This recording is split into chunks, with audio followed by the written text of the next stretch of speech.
Quiero decirles a todos una muy buena tarde. Vamos a dar inicio a nuestra última clase de este semestre, ya próximo a nuestro examen final. Voy a abordar dos temas el día de hoy. En primer lugar, el último tema que va a ser objeto de evaluación. Y el segundo, pues vamos a hablar un poco del examen del día lunes. Vamos a dejar un espacio para los que tengan algunas dudas, inquietudes del programa, de las preguntas, del examen, de lo que ustedes deseen. Como han visto ya en la presentación, el día de hoy vamos a hablar de un tema que se denomina la terminación de la instancia procesal. No es ni más ni menos que instituciones por las cuales el proceso también concluye. En la clase anterior hablamos de la sentencia como la forma normal de dar fin al proceso y hoy quiero hablar de algunas formas anormales de dar fin al proceso. O sea, nuestro proceso, ya dije, o ya dijimos en su oportunidad, es un conjunto de etapas progresivas que buscan la solución de un conflicto y por ende también el mantenimiento de la paz social. Pues ese conjunto de etapas concluye normalmente con una sentencia, pero también existen algunas formas anormales de dar fin a ese proceso. Entonces, el día de hoy vamos a hablar más de las formas anormales, si bien es cierto en la presentación de hablar de formas normales, es solo para explicar al final esa forma normal que ya hablamos, que se denomina sentencia. Entonces, quiero que quede muy claro, estimadas amigas y amigos, que el proceso civil durante su tramitación puede tener ciertas vicisitudes que lo hagan terminar en forma anormal. Esa forma anormal puede concluir con un auto o puede concluir con una misma sentencia. Ustedes dirán, bueno, pues si termina con una sentencia, ¿por qué es anormal? Se considera anormal porque para llegar a la sentencia no se transcurre con las etapas normales del juicio. O sea, se obvia la prueba, se obvia los alegatos, por las circunstancias de que ha existido una forma que ya no necesita, ya no requiere que el juez siga determinando quién tiene la razón. Pero bien, en la pantalla vemos nosotros 7 formas anormales de dar fin al proceso, muy distinta a la sentencia. Hablamos del desistimiento, la renuncia, el allanamiento, la confesión, la conciliación, la transacción y la caducidad de la instancia. Yo voy a referirme a cada una de ellas para dar una explicación más o menos de a qué se refiere cada una de ellas. Cuando en su oportunidad hablamos en algún momento de estas figuras, yo les decía a ustedes que las partes pueden renunciar a un proceso en forma expresa o en forma tácita. Bueno, la forma expresa en la cual alguien puede renunciar y apartarse del proceso en una forma voluntaria es el que lo que vamos a conocer como el desistimiento.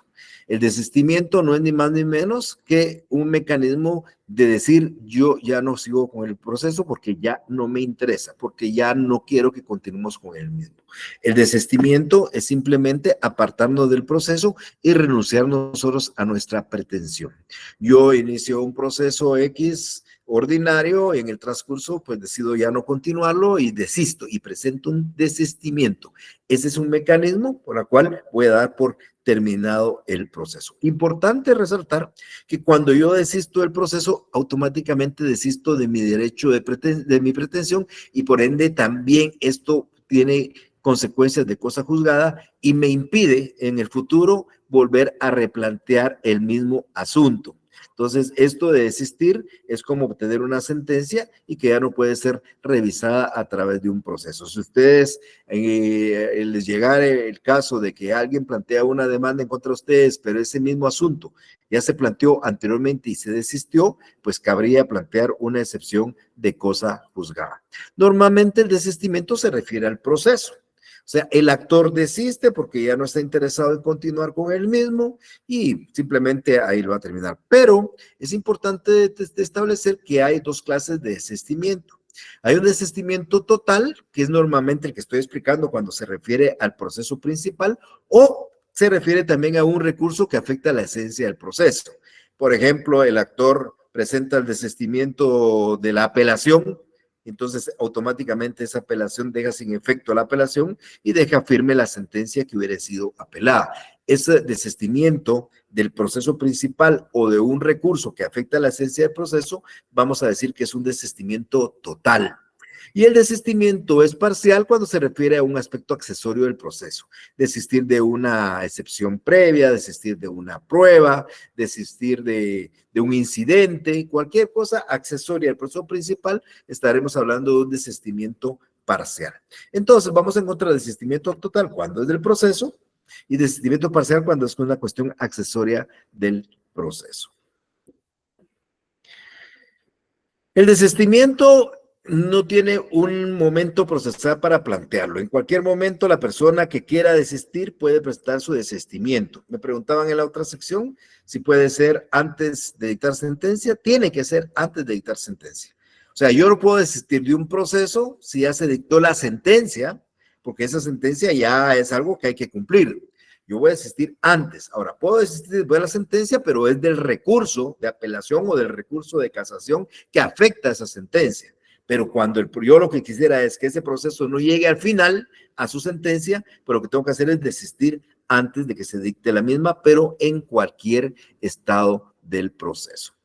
El desistimiento lo puede plantear cualquier persona, cualquier sujeto dentro del proceso. Puede ser un sujeto activo, un sujeto pasivo, porque recuérdese que el actor desiste del proceso o de un recurso, pero el demandado puede desistir de un recurso, de una excepción, de una prueba, de un incidente. Entonces, no hay una legitimidad solo para el sujeto activo o el sujeto pasivo, puede ser cualquiera, pero el desistimiento del asunto principal sí le corresponde al actor. Ahora, los que defienden intereses de un menor de edad, o sea, los padres que son la patria potestad de un menor de edad, de un incapaz o de un ausente, no pueden desistir. Está prohibido para quienes defienden los intereses de estas personas, insisto, menores de edad, incapaces o ausentes, desistir. Y también está prohibido desistir para los que defienden intereses del Estado o de las municipalidades. Nosotros que prestamos algunas asesorías a las municipalidades, siempre va la pregunta, ¿y podemos desistir de eso? No, la ley es bien clara en que no se puede desistir cuando se están defendiendo los intereses del Estado o de las municipalidades. ¿Cómo debemos de presentar el desistimiento para que tenga valor? Es decir, recuérdense que nuestro proceso es eminentemente escrito. Nosotros no hacemos peticiones verbales, solo en el juicio oral, y no todas. En el caso del desistimiento, el requisito es que se presente por escrito, inclusive en el juicio oral.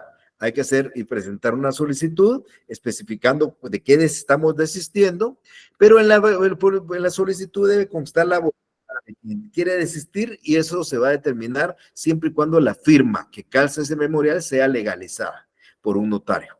Si no se legaliza por un notario, es necesario que el quien desista comparezca en una audiencia ante el juez ratificando su memorial de desistimiento. O sea, tiene que quedar muy claro para el juez que la persona quiere desistir, porque la firma que calza el memorial de desistimiento está legalizada o autenticada por un notario o porque quien presentó el memorial comparece ante el juez y ratifica que efectivamente él presentó ese memorial y quiere desistir.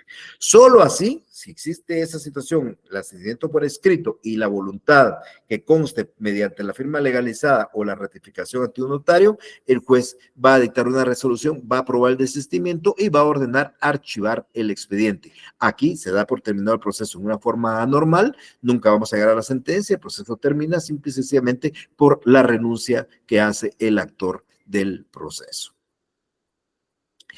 Ahora bien, también hay una figura que se denomina típicamente renuncia. La ley del organismo judicial, en su artículo 19, si ustedes recordarán, dice que toda persona puede renunciar a sus derechos, siempre y cuando no sean contrarios al orden público, estén prohibidos por la ley o perjudiquen a terceros.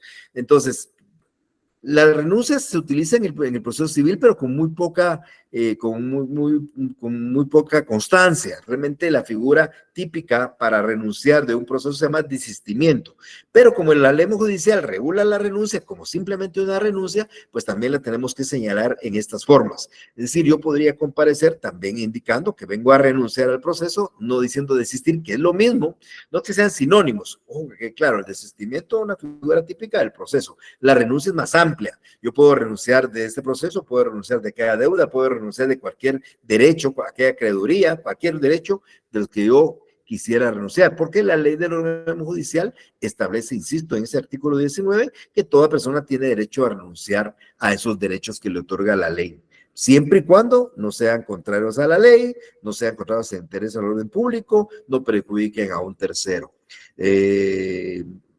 Esa es otra figura también para darle fin al proceso, de muy poca utilización en el proceso civil, porque, insisto, perdone que reitere esto, pero el desistimiento conlleva también una renuncia, entonces la figura típica para dar por terminado un proceso cuando uno quiere renunciar a su pretensión se llama desistimiento en el proceso civil, pero la ley judicial regula la renuncia en términos muy generales, que también podría aplicarse para darle fin a un proceso civil. Luego encontramos la figura del allanamiento, que a ustedes ya les es conocida, les es familiar. El allanamiento es la aceptación de la demanda, es la respuesta afirmativa a las pretensiones del actor. ¿Qué pasa con el que se allana? Acepta las pretensiones del actor. Una demanda de divorcio, la señora quiere que se declare el divorcio y el señor dice, estoy de acuerdo con que se declare el divorcio. En una demanda de unión de hecho, la señora, la parte actora, quiere que se declare la unión de hecho y el demandado dice, estoy de acuerdo que se declare la unión de hecho. En un juicio de paternidad, la actora quiere que se declare al demandado padre del menor y el demandado dice, estoy de acuerdo en eso. O sea, acepta la pretensión. Esta es una actitud afirmativa del demandado donde acepta pretensiones. Hay que quedar claro, en el allanamiento lo que está aceptando el demandado son las pretensiones, no los hechos.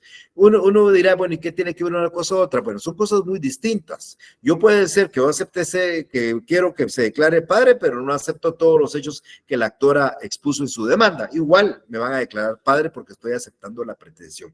El allanamiento va dirigido a la pretensión, no a los hechos de la demanda. El que se allana acepta la pretensión del actor. El allanamiento, bueno, viene a constituir esta aceptación de pretensiones. Ahora, cuando hay allanamiento, pues no es que no va a haber sentencia, al contrario, sí hay sentencia. Pero la sentencia ya no va a haber necesidad de recibir prueba, no hay necesidad de recibir declaración de parte, testigos ni nada, porque ya existe una aceptación a la pretensión. Entonces, una vez hay allanamiento, el juez procede a dictar la sentencia. Hay distintos criterios sobre el momento de poder plantear el allanamiento. Mi particular punto de vista es que la ley, si bien es cierto, dice que es una actitud del demandado, el allanarse, y ese allanamiento debiera ser junto al momento de contestar la demanda, aceptándola. Yo soy de la opinión que en cualquier estado del proceso una persona puede allanarse en contra de la pretensión de la contraparte. Pero es mi particular punto de vista, la ley no lo dice muy claramente. Igual que en el caso del desistimiento, vamos a encontrar un allanamiento total y vamos a encontrar un allanamiento parcial. ¿Cuál es el allanamiento total? Bueno, el allanamiento total es cuando la persona acepta la totalidad de las pretensiones. ¿Y cuál va a ser un allanamiento parcial? Cuando solo acepta una parte de esas pretensiones. Una persona está planteando un juicio de divorcio y en virtud del divorcio quiere que se declare la división de vínculo conyugal, pero también quiere que se declare la liquidación de patrimonio conyugal, que le toque a ella una casa, etcétera, etcétera. El actor, el demandado, está de acuerdo en la disolución del vínculo conyugal, pero no está de acuerdo en la liquidación de patrimonio conyugal. Y por consiguiente, su allanamiento va a ser parcial, solo parcial en relación a que se declare con lugar el divorcio, pero no allanamiento en relación al resto de pretensiones. Entonces, si es total, no hay ningún problema, el juez dicta la sentencia, terminar el proceso, pero si es parcial, entonces el juez va a continuar conociendo el proceso solo en relación al asunto sobre el cual no hubo allanamiento y va al momento de dictar sentencia, va a dictar sentencia tomando en cuenta los aspectos que se hayan probado en relación a lo que no hubo allanamiento y por supuesto va a acoger también el allanamiento. Entonces es bien importante, el allanamiento total automáticamente permite ir a dictar la sentencia y terminar el proceso sin pasar por las demás etapas procesales, pero en el allanamiento parcial el juez va a seguir conociendo sobre lo que no se haya allanado el demandado parcialmente.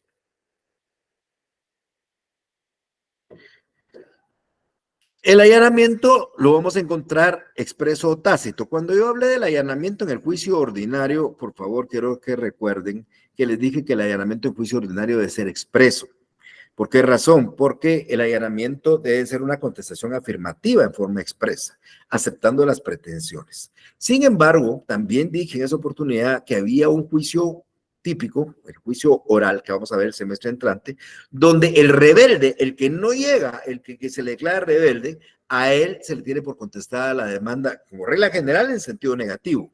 Pero en el juicio oral hay 4 casos en los cuales el rebelde se detiene por contestar la demanda en sentido afirmativo. Esa aceptación tácita es lo que vamos a conocer como un allanamiento tácito. En el juicio oral, por ejemplo, de jactancia, en el de rendición de cuentas, en el de alimentos, el de ínfima cuantía, que vamos a ver el semestre entrante, si el demandado no llega a la audiencia, el juez lo declara rebelde, pero tiene la contestada la demanda en sentido afirmativo. Recuérdense que nuestra consecuencia de la rebeldía en juicio ordinario es la demanda en sentido negativo, pero en el juicio oral, en esos 4 casos que he explicado, es en sentido afirmativo. Eso lo vamos a aprender un poquito más en el otro semestre, pero el allanamiento entonces puede ser expreso o puede ser tácito, dependiendo si se hace de manera, valga la redundancia, literal y expresa por quien lo hace, o simplemente por la incomparecencia del demandado, lo cual presupone una aceptación tácita. Además, encontramos una figura que también da fin al proceso, no porque no termine en sentencia, también termina en sentencia, pero nos permite ir a dictar la sentencia sin necesidad de recibir otros medios de prueba. Y estamos hablando de la confesión. Ustedes se recuerdan que la confesión es un resultado de una prueba bien importante en el proceso nuestro que se llama declaración de parte o declaración de las partes. ¿Qué busco yo con la declaración de la otra parte? Busco que confiese. ¿Y qué busca la otra parte? Que yo confiese. O sea, la idea es que frente al juez confiese uno de los hechos que le interesan, que son controvertidos y quieran que se vayan a y que permitan. Entonces, si yo presento una demanda de divorcio por una causal, le digo, señor juez, fíjese que mi cónyuge me es infiel y por eso me quiero divorciar. Y en la declaración de presente le pregunto, diga si es cierto que usted es infiel. Sí. Entonces, esa confesión ya no le permite, ya le permite al juez dictar la sentencia, ya no necesita de testigos, no necesita un reconocimiento judicial, no necesita más medios de prueba, porque ya la parte ha confesado que es infiel, que es la razón que se está tratando de determinar en el proceso. Y entonces el juez va a proceder a dictar sentencia. Pero aquí también es importante porque la confesión se diferencia del allanamiento, que en el allanamiento hay aceptación de pretensiones, en la confesión es aceptación de hechos. En la confesión lo que yo le pregunto son hechos y es lo que él o ella, parte demandada o parte actora, van a aceptar. Entonces, cuando existe la confesión, entonces el juez ya sabe la verdad y ya no necesita de otros medios de convicción para decidir.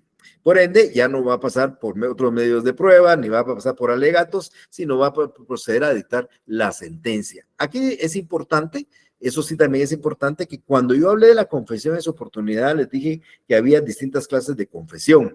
Había una confesión expresa, una confesión tácita, que es una composición, es unas imposiciones, hay una confesión calificada, hay una confesión simple, hay una confesión judicial, una confesión extrajudicial. Bueno, todas las distintas clases de confesión, pero la confesión a la que me estoy refiriendo acá tiene que tener las siguientes características. Primero debe ser una confesión judicial, no la extrajudicial, tiene que ser judicial. Luego de eso debe ser una confesión expresa, resultante de una declaración de parte proveniente de un pliego de preguntas de una plica, no una confesión tácita que se da cuando se hace la confesión sin posiciones, por ejemplo. O la confesión que se hace en un juicio oral. Y luego debe ser una confesión lisa y llana, no debe ser calificada. Es distinto decir sí a decir sí, pero por esta razón tal cosa. Entonces, cuando en un juicio de divorcio le preguntan, diga si usted es infiel, lo hace ante el juez judicial, lo hace proveniente de una declaración de parte, una pregunta, y dice sí, simplemente esa confesión le va a permitir al juez dictar la sentencia. Si por el contrario la confesión es extrajudicial, el juez no puede dictar sentencia. Y si es judicial, pero la confesión es tácita, eso permite prueba en contrario, tampoco el juez está permitido dictar sentencia. Y si la confesión es judicial y es expresa, pero es calificada, se dice, sí, soy infiel, pero porque tal y tal motivo, eso también le va a impedir al juez dictar una sentencia. Entonces, para que se pueda dictar sentencia mediante una confesión, la misma debe ser judicial, debe ser expresa y debe ser simple, lisa o llana. Lisa y llana, perdón. Luego encontramos otra figura importante de la conciliación. Ya la hablamos en alguna oportunidad cuando hablamos nosotros de la consignación, hablamos de la conciliación.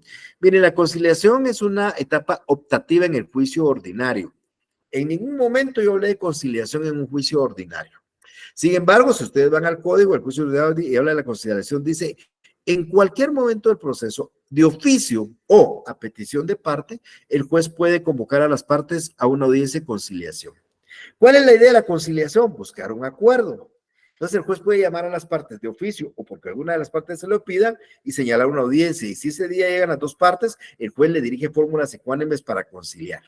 Vamos a pensar en un juicio de un accidente de tránsito. El juez lleva un juicio ordinario, se está recibiendo prueba y una de las partes le dice, señor juez, yo quiero que usted señale una junta conciliatoria. A la junta conciliatoria llegan las dos partes, el actor y el demandado. El juez les dice, miren, hay alguna manera de resolver el asunto. La parte actora quiere 20,000 quetzales de daños, la parte demandada no está de acuerdo, y entonces comienzan a platicar, y de repente la parte demandada le dice, mire, señor juez, para que esto ya no siga, para que esto ya no continúe, yo ofrezco pagar 10. Y la otra parte dice, ah, no, yo quiero 12. Y entonces el juez trata de buscar, el juez al final decide que sea 11,000 quetzales. Que va a pagar una de las partes no en un solo pago, lo va a pagar en 11 pagos de 1,000 quetzales cada uno. Y entonces están de acuerdo. El actor está de acuerdo que en lugar de 20 le pague los 11, el demandado está de acuerdo en pagar 11, lo va a pagar por abonos, hacen un convenio, ahí en ese mismo tribunal se hace el convenio y se termina el proceso. La certificación del convenio es lo que puede servir de título ejecutivo en su oportunidad al acreedor, pero ya no vamos a seguir el proceso va a concluir con ese convenio. Esa etapa es opcional, pero es opcional en el juicio ordinario. Ahora, el otro semestre vamos a hablar del juicio oral, el único proceso donde la conciliación es obligatoria. Vamos a ver cuando hablemos de juicio oral que se inicia en se desarrolla en una audiencia y que la primera etapa de la audiencia es el intento de conciliación. Entonces, siempre que se haya un juicio oral, lo primero que el juez debe hacer es intentar una conciliación.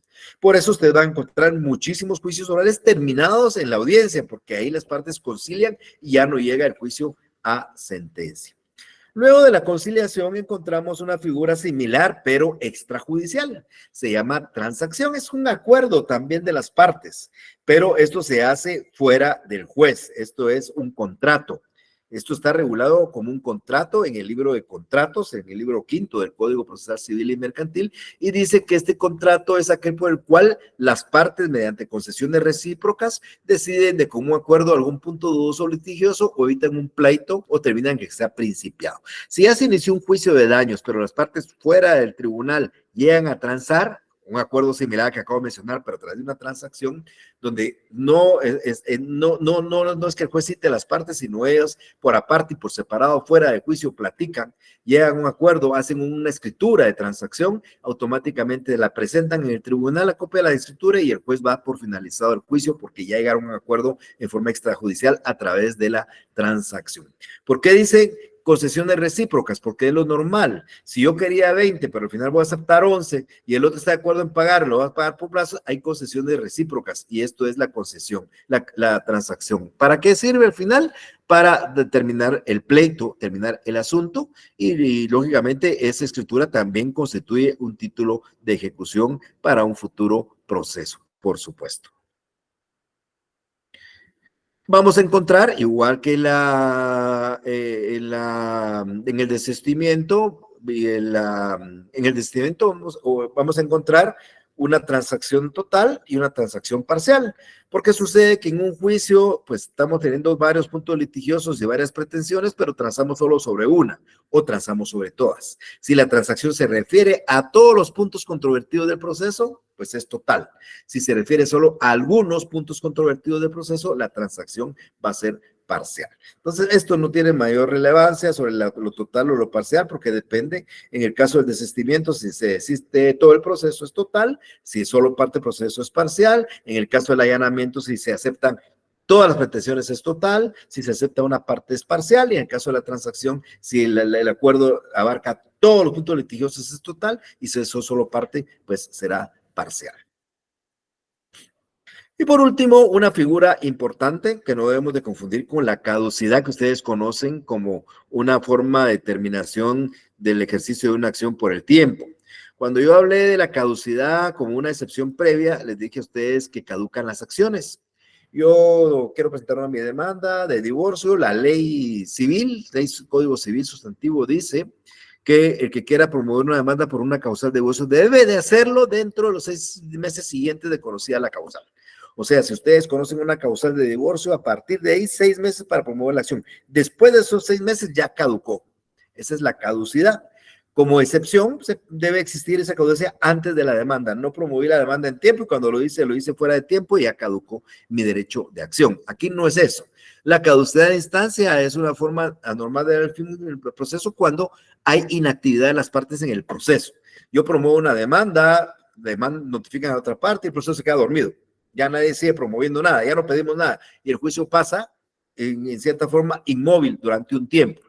Mientras está inmóvil, la parte contraria a la que le interesa puede pedir al juez que se declare la caducidad de instancia y el juez va a dar por terminado el proceso por esa inactividad. Esa inactividad, ¿de cuánto es? Cuando es la primera instancia, o sea, cuando se conoce la demanda es en primera instancia, esa inactividad es por 6 meses. Si transcurren 6 meses sin que el proceso se promueva, la parte a quien le interesa puede pedir la caducidad de la instancia y el juez en vía incidental va a declarar la caducidad de la instancia y va a archivar el expediente porque no se promueve. Ahora, cuando es en la segunda instancia, es decir, que inicia con una apelación y el proceso queda inactivo por 3 meses, entonces también podemos plantear la caducidad de instancia. Entonces, la caducidad de instancia se da por 6 meses en primera instancia y se da por 3 meses en la segunda instancia. Plazos que son calendario, es decir, son continuos, incluyen sábados y domingos. La caducidad de instancia viene siendo realmente una forma tácita de dar fin al proceso. Yo en la inactividad ya no quiero continuar con el proceso, ya no sigo con el proceso, ya no presento nada, ya no promuevo nada. Y toda la otra parte, después de 6 meses sin promoverla, pide la caducidad. Es bien importante, esa pregunta me la hicieron acá, no está en la presentación, pero es importante resaltarles a ustedes que esta caducidad tiene los motivos por los cuales no procede. Está en el código, pero uno principal es que no procede cuando realmente el proceso está detenido por una actividad que le corresponde al tribunal realizar. Por ejemplo, el tribunal tiene que dictar una resolución, un auto, y no la ha dictado, tenía que dictar un decreto y no lo ha dictado, y el proceso se queda detenido por eso. Como es una responsabilidad del tribunal, entonces la caducidad no va a prosperar. Va a prosperar si la inactividad es que el proceso tuvo que haberse continuado por iniciativa de las partes y ya no lo hicieron, y entonces se va a promover. Claro, acá es también importante resaltar que el requisito para plantear la caducidad es que no puede hacerse una vez se haya reanudado el proceso. Voy a dar un ejemplo. El proceso ya tiene 8 meses, no han promovido nada en 8 meses, y entonces ustedes, por un error, presentan un memorial pidiéndole al juez que se siga el proceso. Pero cuando al día siguiente se dan cuenta, ya pasó 8 meses, al día siguiente plantean la caducidad, ya no lo van a plantear porque ya hay un memorial que continúa el proceso. Entonces, ¿qué hacemos los abogados para evitar la caducidad? Cuando por alguna circunstancia no hemos promovido el proceso, ya está entretenido, tiene varios meses que no hemos hecho nada porque por cualquier motivo, no puedo explicar las razones, pues se presenta un memorial pidiendo cualquier cosa. Que te tome nota del lugar que señalé para hacer notificaciones, que se hagan notificaciones pendientes, que se continúe con el trámite del proceso, cualquier cosa, cualquier memorial, cualquier acto que aparezca ahí, interrumpe esa caducidad. Entra un escrito de un banco y el juez lo agrega el antecedente, eso interrumpe la caducidad. Lo que se pretende es que el proceso está inmóvil durante 6 meses en la primera instancia y durante 3 en la segunda. Una vez se pide la caducidad, el juez le va a dar trámite en la vía incidental y le va a dar audiencia a la otra parte por 2 días y después va a resolver y si declara con lugar la caducidad de la instancia, va a ordenar su archivo. Por favor, importante, la figura se llama caducidad de la instancia. Me preguntaba una compañera licenciada y si la pregunta es solo caducidad es una figura distinta. Hay caducidad como forma de terminación de las acciones por el transcurso del tiempo, acciones que no se han iniciado, y caducidad de la instancia como forma de terminación de un proceso ya iniciado por el transcurso del tiempo sin moverlo, sin darle trámite, sin que exista movimiento. Ok, el modo normal, ya lo explicamos en la clase anterior, el modo normal es la sentencia que se dicta después del trámite normal del proceso con todas las etapas que ustedes ya conocen y ahí el juez pues toma y dicta su decisión final. Esto, mis estimadas amigas y amigos, es el último punto del programa para explicar cómo puede terminar un proceso de forma normal o en forma normal. Y ahora pues me corresponde simplemente que entremos a hablar un poco del examen. Para hablar sobre este tema del examen, déjenme un segundito, por favor.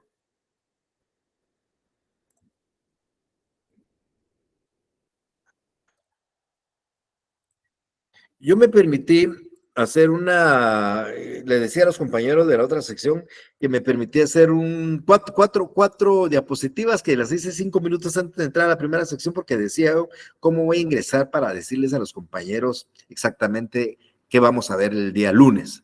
Miren, realmente desde que dije la primera vez que estuve con ustedes, les dije que mi examen abarca todo. Yo no puedo hacer diferencias, primer pasar un punto a otro, segundo no. Aquí abarca todo y cualquier pregunta puede venir de lo que nosotros hemos visto. Pero nosotros no, realmente las cosas más importantes que yo creo que usted le tiene que poner atención es que, por ejemplo, hablamos de principios procesales. Es importante que ustedes sepan que es el principio de adquisición procesal, el principio de mediación, el principio de igualdad, el principio de escritura, el principio de preclusión, el principio dispositivo, el principio... Bueno, esos principios que hablamos es importante que ustedes los regulen y traten de determinarlos en las leyes cuando aparezcan qué principio es el que está aquí, a qué principio se refiere esto. En tema de las competencias, lo primero que ustedes tienen que hacer cuando presenten una demanda es saber a quién se van a dirigir. Esa competencia puede ser por razón de territorio, de cuantía, de materia, y ustedes ya saben que en razón de materia no hay problema porque es civil o es familia, lo que estamos viendo nada más en este semestre. No puedo hablar de un juez penal, un juez laboral, un juez constitucional, pero entonces es un juez civil o es un juez de familia, pero tenemos que determinar la competencia por razón del domicilio, por razón de la cuantía, el monto. Esas reglas ustedes ya las he explicado yo y tienen que ponerle mucha atención. Los partes dentro del proceso desarrollan ciertos actos procesales, desarrollan actos procesales las partes, actos procesales los terceros y el juez. En el caso del juez es importante que ustedes sepan que es un decreto, un auto, una sentencia, que sepan ustedes cuáles son los actos de comunicación, la notificación, la citación, el emplazamiento, el requerimiento, que sepan ustedes los actos de documentación del juez. Es importante saber las clases de procesos, qué diferencia entre un proceso contencioso y un no contencioso voluntario, entre un proceso de conocimiento, de ejecución cautelar, entre un proceso principal y un accesorio, entre un proceso singular y un proceso universal. Eso yo ya lo expliqué, ustedes tienen las presentaciones, son temas importantes para poderle dar respuesta a un caso en particular.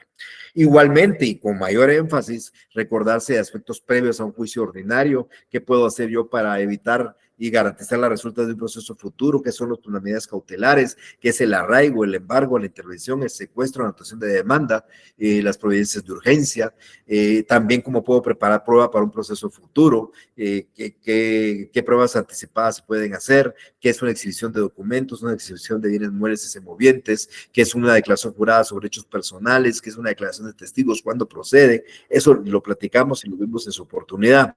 Y por último, pues el juicio ordinario, que es donde lo metimos en la base. Quiero que sepan ustedes cuáles son los requisitos de una demanda, qué es el emplazamiento, qué se puede hacer dentro del emplazamiento, qué actitudes toma el demandado frente a la demanda, qué son excepciones previas, perentorias, cuáles son previas, cuáles son perentorias, cuál es el trámite, cuáles son las diferencias entre ellos, qué actitudes puede tomar el demandado, negativa, reconvención, excepciones perentorias, qué significa cada cosa de esas, la teoría de la prueba, qué clases de prueba hay, cómo se ofrece una prueba, cómo se propone una prueba, cómo se elige una prueba, cómo se valora una prueba. Esos aspectos que creo que he explicado en muchas oportunidades, terminando con los alegatos y la sentencia y las formas anormales que hemos hablado el día de hoy. Eso en términos generales, mis estimados amigos, es parte de lo que ustedes deben de tener de conocimiento para el examen del día lunes. El examen, bueno, eso es parte de lo que seguramente estarán ustedes preguntando. Tristemente para mí, seguramente no con tan triste para ustedes, pues un lugar donde hacer un examen presencial no hay. No logramos conseguir un lugar para poder albergar a 200 personas en este momento. La universidad pues sigue cerrada y no podemos hacer nada más que esperar el día que se les ocurra abrirla y que podamos tener esa actividad presencial, lo cual yo creo que ha perjudicado mucho en el conocimiento y el estudio de ustedes. Yo no tengo mucho que ganar, yo no tengo mucho que perder. Yo ya ya voy para afuera, como se dice comúnmente, pero ustedes no, ustedes tienen un futuro por delante, quieren ser buenos abogados, pero el tema de la distancia, creo que no está coadyuvando mucho en esto. Yo recibí una denuncia de un compañero y ratificada por otro, en la cual se me informaba de anomalías en el examen, de fraude en el examen. Yo lamentablemente no puedo acusar a nadie, son 200 alumnos en las dos secciones. Quisiera ver si alguien pudiera tirar la primera piedra y decir, no, yo me examiné, no usé nada más que mi conocimiento para contestar y la nota que obtuve, sea la que sea, es la que obtuve. Eso sería lo ideal en la conciencia de cada uno de ustedes. Pero si alguno hizo trampa porque lo ayudó un abogado, porque se juntaron 2 o 3 para contestar el examen, porque el hermano tal vez sabe algo de derecho y se apoyaron, porque le preguntaron, porque se copiaron o mandaron una foto en WhatsApp para que alguien diera la respuesta a esa pregunta, no lo sé. Tantas cosas que yo creo que pueden inventarse ustedes, queda en la conciencia de ustedes. Yo, como les digo, no tengo la facultad ni la posibilidad de ver que el examen que ustedes van a hacer sea un examen objetivo, sino al contrario. Yo solo mando el examen y qué están haciendo ustedes detrás de las cámaras, de qué están auxiliando, yo lo ignoro. Queda en la conciencia de ustedes y de quienes están alrededor de ustedes que también se enteran, porque hay gente que dice, esta se jacta de haber sacado de 30 puntos sobre 30, pero la ayudó el hermano o copió, o, bueno, hoy no puedo hacer eso. Si hubiera sido presencial, yo los pongo separados, un escritorio por medio, una fila de por medio, individuales, nada que usando ningún auxiliar, no es permitido usar códigos, libros, leyes, consultar a nadie, usar celular, nada es permitido. Ese es un examen un poco objetivo. El de ustedes no, es un examen muy subjetivo, pero bien, insisto, si alguien sacó 80 o 90, realmente no le podría decir yo le voy a felicitar porque sé que eso usted lo sabe, porque estoy seguro que si esa persona sacó 90 en mi clase, pero yo le pregunto en forma verbal, las condiciones van a cambiar. Pero bien, insisto, yo no tengo nada que perder ni nada que ganar, ustedes sí, de ustedes depende ser buenos o ser malos abogados. ¿Cómo se va a examinar? Yo lo ignoro. ¿Qué va a hacer trampa? Yo lo ignoro. Lo único que les he de decir es que el examen lo vamos a tener que hacer de la misma manera que hemos hecho los exámenes anteriores. El examen no lo voy a enviar con tanta anticipación hoy para evitar cualquier circunstancia de esta naturaleza. El examen lo van a tener a las 4 de la tarde del día lunes. El examen va a comprender 30 preguntas. Me habían preguntado otra sección, pensé que tal vez 60 podrían ser buenas, de medio punto cada una, pero no voy a ser ingrato. Van a ser 30 preguntas porque el examen vale 30 puntos, donde ustedes simplemente deciden si saben o no saben marcando, ya saben cómo. Si ustedes, yo no puedo acceder a que alguien me pone porque ya lo recibí, licenciado, esa yo la sabía, pero la entendí mal. Sí, yo no lo sé, pues ustedes tienen que responder.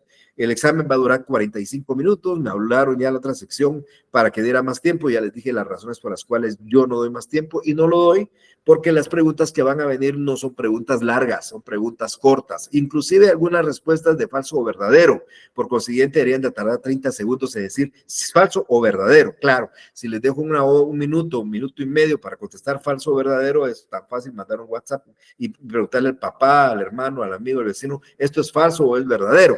Entonces, yo quiero evitar eso, no lo voy a evitar, pero quiero en lo menos evitarlo.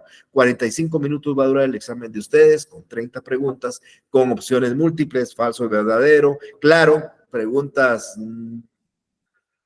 diría yo que no son difíciles de entender ni interpretar, pero sí hay que saber y hay que conocer. Y lógicamente también me preguntaba un compañero si iba a dar notas una vez concluía el examen, porque así evitan tener tantos nervios, dice. Yo les dije lo siguiente, miren, cuando yo fui estudiante, nosotros esperábamos 15 días para las notas, porque el profesor calificaba, eran exámenes manuales, había que calificar uno por uno, luego de que los califica, hay que ordenarlos del menor al mayor, luego introducirlos en un acta escrita a mano, no había que confundirse, había que tener mucho cuidado en pasar las notas. Cuando uno ya las tenía, las llevaba al departamento de procesamiento de datos, ellos ya las guardaban y ya listas las publicaban en una cartelera. Recibíamos las notas 15, 20 días después de nuestro examen y pasábamos esas penas. Yo las pasé preocupado, cuánto pude haber sacado, con la esperanza de sacar, queriendo saber cuánto he sacado. A mí no se me dificulta eso, yo tengo que dar un clic para que ustedes reciban sus notas, pero eso tampoco a veces vuelve contraproducente, porque yo, que me permito tratar de dar mis clases, de explorar, transmitir todos mis conocimientos que yo tengo, porque yo no oculto nada. Ustedes me preguntan, yo les digo qué hay que hacer y cómo lo hacen. Hasta algo que no habría que explicarles, también se los cuento.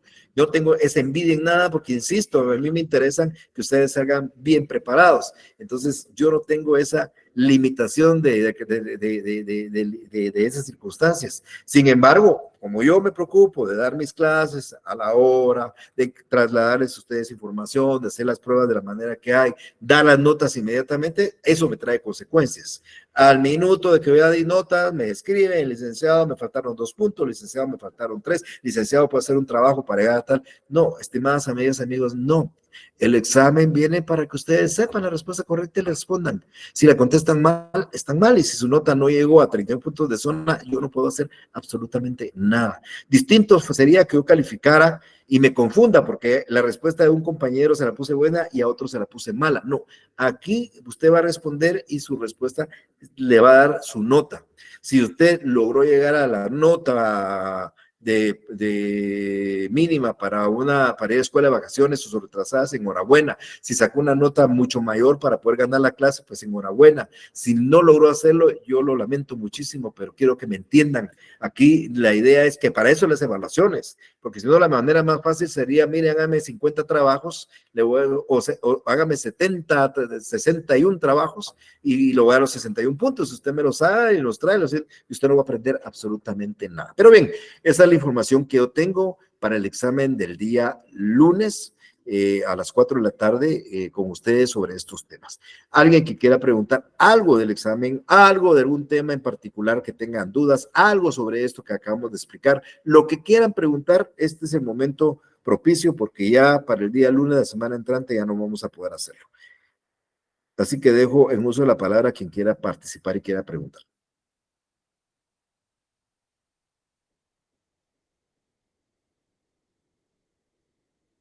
Bueno, no hay participación, entonces solo les digo, Erwin, por favor. Ah, no, perdón. Ah, sí, gracias, Erwin, por la inquietud. Sí, igual el examen va a ser por Classroom. El examen se lo voy a trasladar igual, va a llegar por Classroom, pero hoy no va a llegar con la anticipación de la clase anterior. Espero que sí les llegue en tiempo, eso sí, porque es a las 4 de la tarde para que ustedes todos tengan el mismo tiempo. ¿Alguien más que quiera preguntar? No encuentro ya preguntas. Ok. Entonces, el lunes, 4 de la tarde, su examen tiene que estar en Classroom. 4 de la tarde empieza el examen, 4:45 termina la prueba. Yo les deseo a ustedes todo lo mejor. Tengan una feliz tarde. Nos vemos. Gracias, licenciado. Feliz tarde. Pasa buena tarde, licenciado. Feliz tarde, licenciado. Bendiciones. Gracias, Lick. Feliz tarde. Gracias, licenciado. Feliz tarde. Feliz tarde, Lick.